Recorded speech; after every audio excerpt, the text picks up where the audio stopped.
Hello dear subscribers, today I'll tell you how you can easily fix your problem on your Facebook. So if you see this error, login failed, sorry and unexpected error occurs, please try again later. Error code number 1.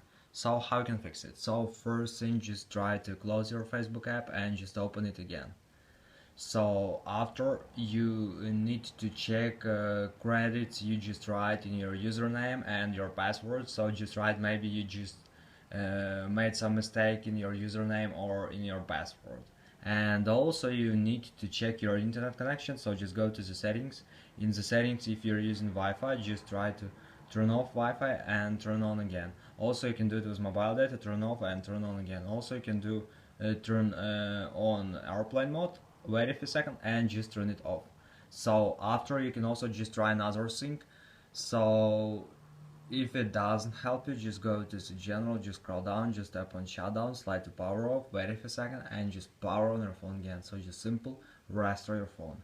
And also you can try to update your app, so just go to App Store, just write in search tab Facebook,